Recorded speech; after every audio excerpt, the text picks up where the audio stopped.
Elizabeth II, the teenage queen in wartime Britain. When war struck Britain in 1939, there was a proposal. The royal children, Princesses Elizabeth and Margaret, should be evacuated to Canada. The threat of aerial bombings was real and terrifying.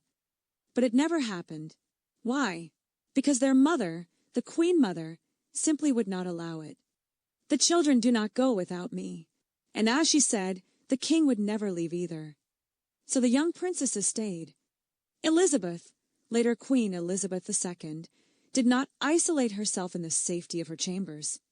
At just 14, she delivered her first radio broadcast in 1941. She said, "We will try to do our part to help our brave sailors, soldiers, and airmen. And we will also try to bear our share of the burdens and sorrows of war. We each know in our hearts that all will end well." These were not mere words of a trained royal.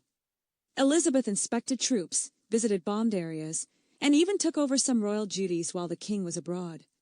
Remarkable, yes, but even more so because she was just a teenager. By 1945, at the age of 18, Elizabeth joined the Auxiliary Territorial Service, Britain's equivalent of the Swedish Lada Corps. She trained as a driver and mechanic, learning to drive trucks, repair engines, and change tires. She became honorary second subaltern, service number 23073. It was far from glamorous. Yet, footage survives showing the young princess proudly demonstrating her mechanical skills to her amused parents. A teenager driving a truck would be impressive enough, but she was also heir to the throne. One amusing incident stands out. To complete her service, Elizabeth had to drive a truck alone from a depot into central London. Ministers, concerned for her safety, forbade it. But the determined princess simply did it anyway, maneuvering a heavy camouflage-painted truck through busy streets and into Buckingham Palace without incident.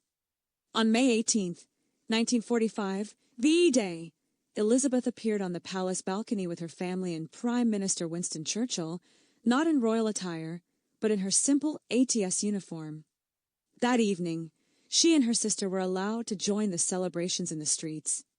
Wide-eyed, they watched Londoners dancing and singing, one of the Queen's most cherished and last moments of carefree connection with her people. Elizabeth's story reminds us that courage, duty, and grace are not born from age or title. They are choices made in the face of extraordinary circumstances.